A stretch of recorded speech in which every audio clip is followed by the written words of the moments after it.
How can we, as project professionals, positively impact what's potentially the greatest challenge humankind has ever faced?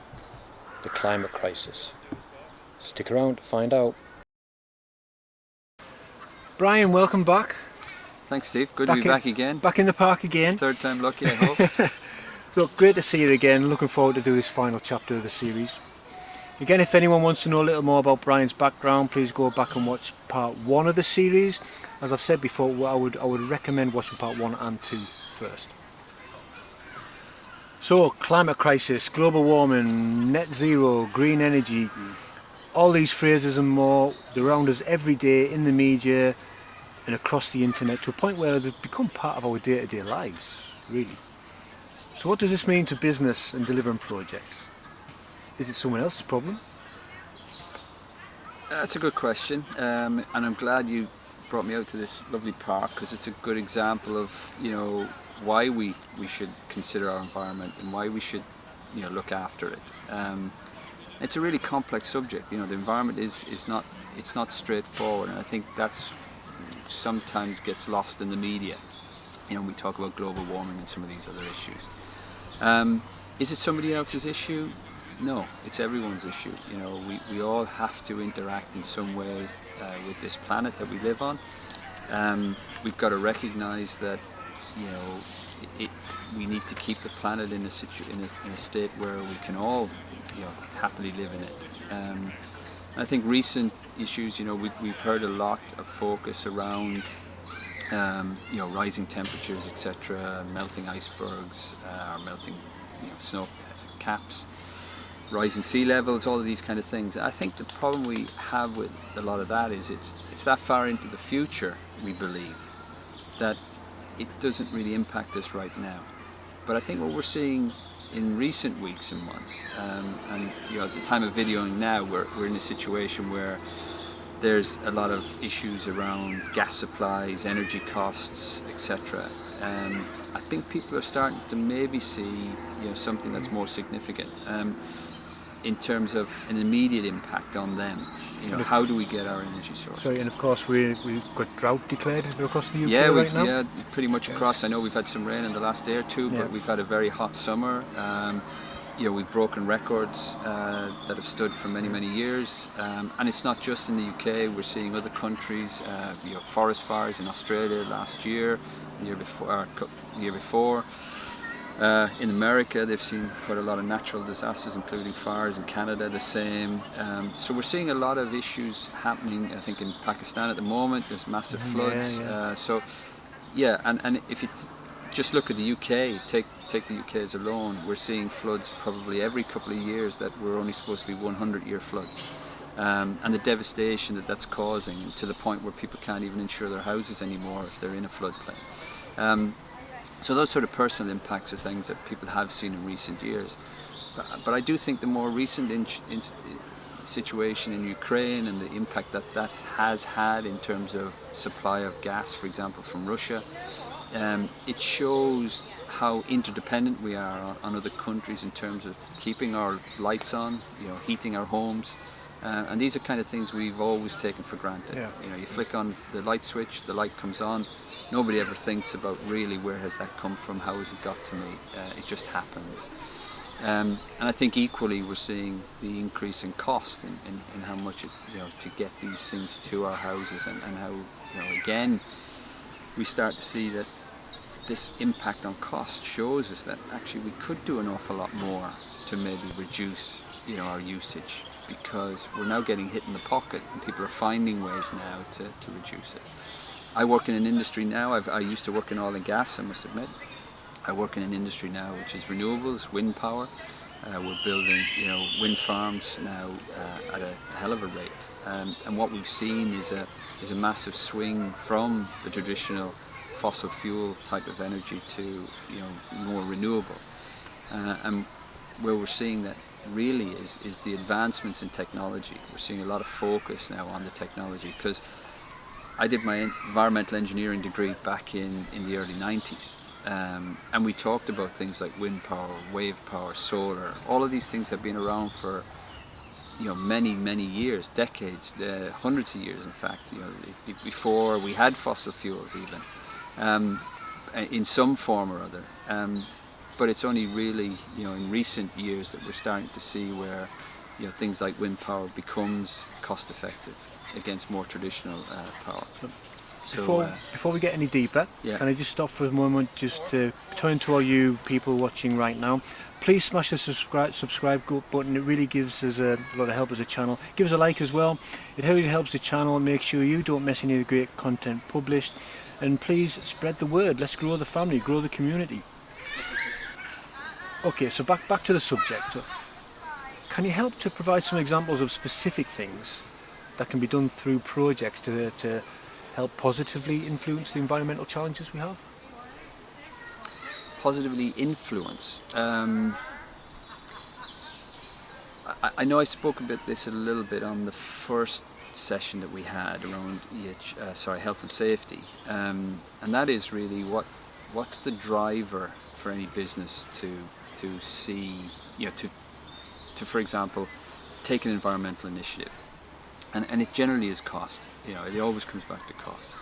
But I think what we have to mind, if we take into account that around the environment, one of the biggest cost aspects that we have in any business is waste. And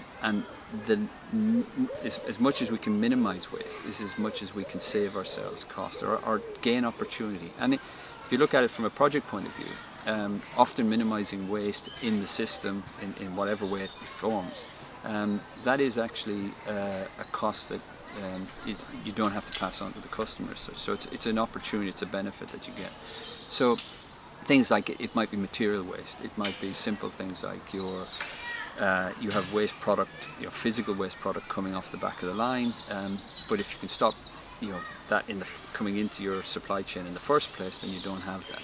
So design becomes a very key element of environment, of saving the environment or reducing our impact in the environment. So starting back from the very first concept of what it is you're trying to produce, and how you can minimize any waste in that design. Packaging is probably a good example of that, where you'll see that, maybe not so much in the domestic thing, but certainly from an industrial point of view, where they package goods and they reduce the packaging to as minimum as possible. They use products that are probably reusable, so reusable packaging that can be sent back, reused, and over repeatedly. Then when we get to the point where if it can't be reused, it's recycled. So I think really, going back to some of those examples, it does start with what's your design concept? How can you minimize waste? How can you minimize environmental impact through your design?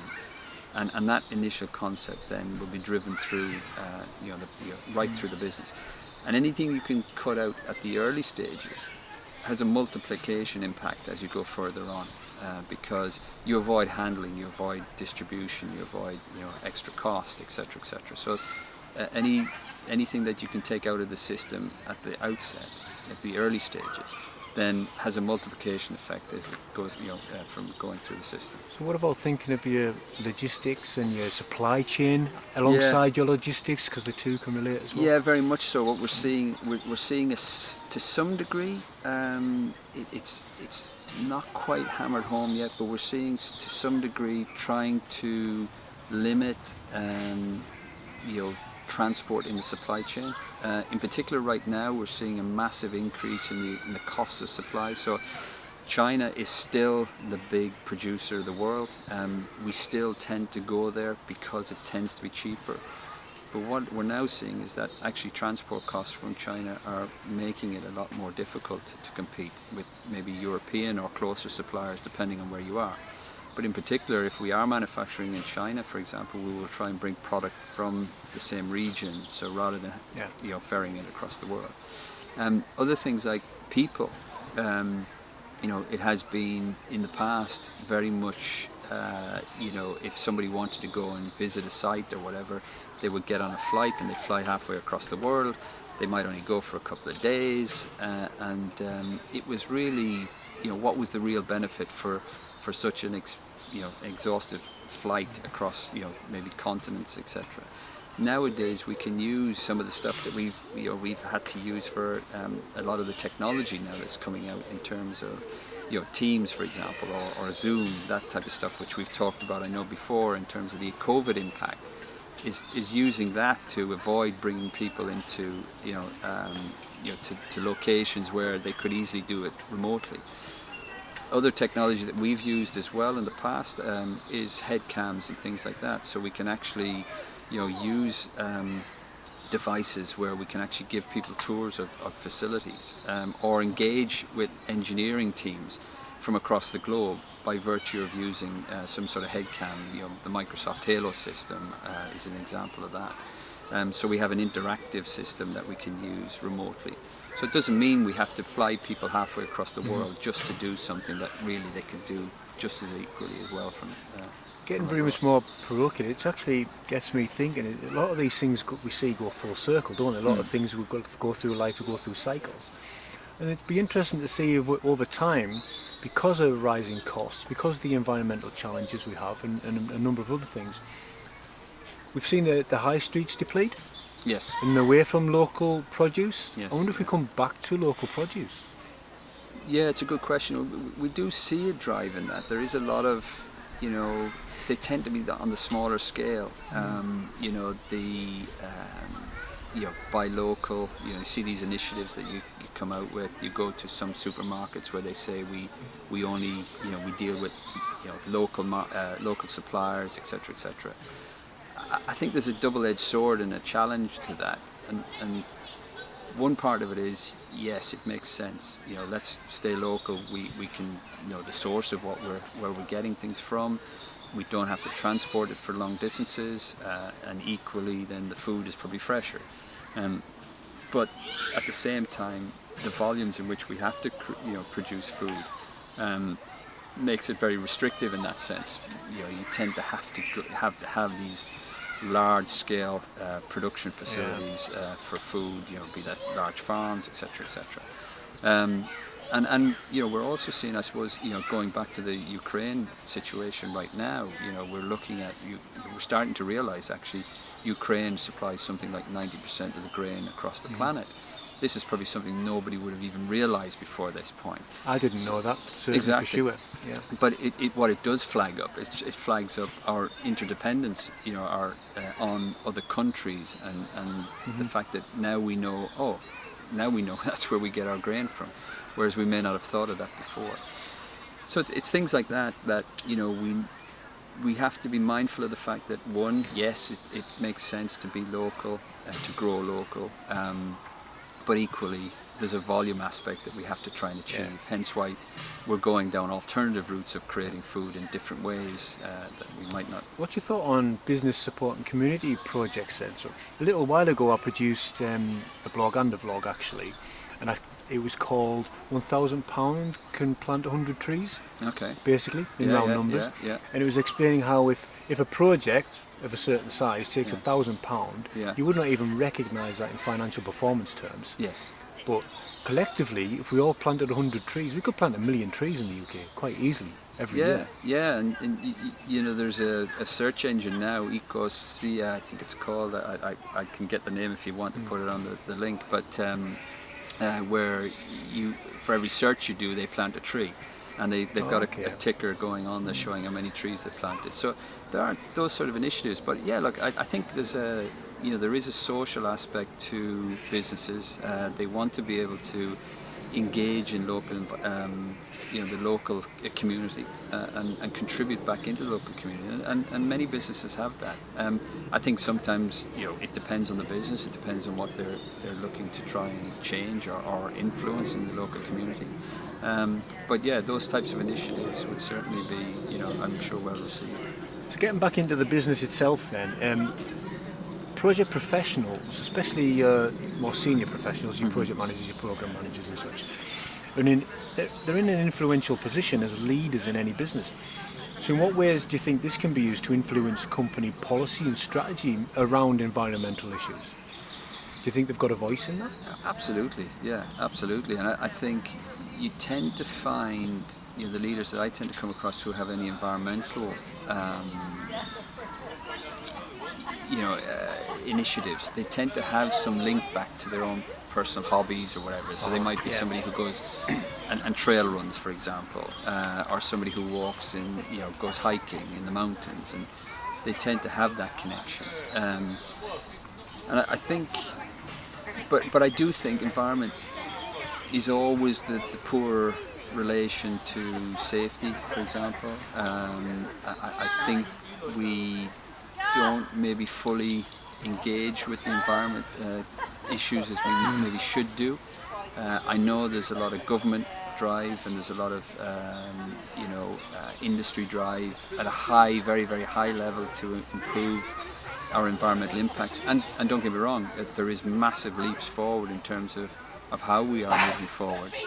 But it doesn't. It always seems to be the poor relation, I think, sometimes. I know we hear HSE, SHE, lots of different acronyms. Yeah. Maybe we should be calling it EHS and putting the E at the front. Yeah, we do, and some people do, but I think it's always, I've always referred to it as the small E, because it does tend not to get the focus. And I think the reason it doesn't get the focus is because it doesn't have, we're not seeing that immediate impact. We're starting to see natural disasters occurring now more and more. That's starting to increase the focus on the environment. But if those things aren't happening, or they're not happening to you, for example, as an individual, then your focus doesn't tend to be as high, and as a result of that, you're less sort of. Whereas if it's health and safety, if somebody trips, falls, or hurts themselves, it's a fairly immediate impact, and you can feel that impact straight away. But on the environment, it's more progressive. It's something that happens over a long period of time. You mentioned earlier, Brian, that you currently work in renewables. Yes. Are you experiencing, or should I say, is there an obvious difference in focus to environmental issues within the renewables industry? And if not, should there be? Yeah, it's a good question, and it's a bit of a dilemma, I suppose, to some degree. You expect that because it's renewables, and it's because it's the cleaner side, and we do sort of joke about having moved from oil and gas, we're now going into the clean side of energy production. But look, it has its challenges as well, and again, I don't think yet it has fully embraced a fully encompassing environmental result. And I think that's difficult for some people, because we're seeing things like, for example, the product. We're building a product, we're putting it out to sea, but actually what happens that once it needs to be decommissioned? Is it something we can easily decommission? There's been stories about some of that product ending up in landfill sites, and there's masses of it, and it's on big scale. And is that a good thing? But then at the same time, because it's it's a developing industry, it's something that it's still in its infancy. We're starting to see now product that is going in that's recyclable or reusable. There's even one, and I'd have to check it. You can do a Google search if you want on it, but they're turning old blades into gummy bears. I don't think that's the food one. I think there's something else, but I have to check it. But there has been something recently sort of wheeling around that old turbine blades are being turned into gummy bears. Not the kind of gummy bears I'd want to eat, I think. No, I kind of same, yeah. But might be an interesting Google search. I'll check that one out. And so, okay, Brian. Finally, Brian, what message do you give to project professionals watching today? Any final messages? I think it's important. Look, our environment is something that impacts us all. It is something we cannot just sit down and wait to see a result before we take action, because at that point it's too late. We're already seeing, or we're hearing stories that we're at a tipping point. In fact, in some cases we've gone beyond that tipping point, and global temperatures will rise. For me, is it right or wrong? I don't know. You'll have people argue that it's all a myth. Others say that it's not. It's reality. I think certainly with what we're seeing around the world, I think if we just think about how we interact with the world ourselves, what sort of impact we have, we've got to do something different. We've got to change. And I think it'd be too late to make that change down the road. The other thing I think we have to be mindful of is, we've always said, well, it's not my issue. The kids will then inherit that. Well, I suppose there's a moral aspect there. Do you really want your kids to inherit that, if you have kids or not, or the future generations? You know, we're only the custodians of this planet while we're here. We hand it on to the next generation as we move on through the generations. So what we want to be able to do is to be able to hand on something that we're proud of. And I think if we take that sort of concept away, I think, and make sure that we do consider the environment in what we're doing, I think it's better for everyone. You know, and we talked about mental health in the past. One of the greatest ways to re-engage yourself is to go out and experience the environment in its rawest sense, its rawest, you know, the wind, the rain, the natural environment itself is one of the greatest ways to improve your mental health and well-being. So I think, yeah, look, I think we have a responsibility, I think we have a duty, and it's going to happen sooner than we think. I don't think it will be for the next generation. We're going to see changes in our own lifetime. You know, people who are watching this will certainly see changes in their lifetime. So let's not wait till the doomsday. Let's do it before. But I don't think it is doomsday. We will find ways, and technologies will get us through some of these. But we shouldn't just rely on that. You know. Some very deep but actually really meaningful from closing comments there. Brian, thanks again. Thanks so much for joining me and the viewers today and taking us through all 3 parts of the series. It's been quite a journey. But it's been fantastic to hear your insights and your advice and how we can keep ourselves and those around us safe and protecting the environment, not only in projects but all areas of life. Thanks to you all out there for watching again today and across the series, hopefully. Please don't forget to subscribe and give us a like. It really helps the channel and make sure you don't miss any of the great content published. And keep spreading that word, and let's keep growing the Project Point community. Please also visit the parent site for more great content and resources for you to use and enjoy as we focus on our people, the planet and projects. I think just to say, Steve, it's people may have heard a lot of noise in the background. It's been getting progressively busier here in the park, and I think that's just a great example of, you know, there's families, there's kids, there's dogs, there's people out here really, you know, making the most of the environment. You know, they're not at home stuck in front of the telly. They're out in the sunshine, you know, enjoying the greenery that we got around us. So if that's not an example to work to, then I don't know what is. Couldn't have said it better myself. Okay. Until the next time, I give you Brian Balfe. Thanks, Steve. Cheers, everyone.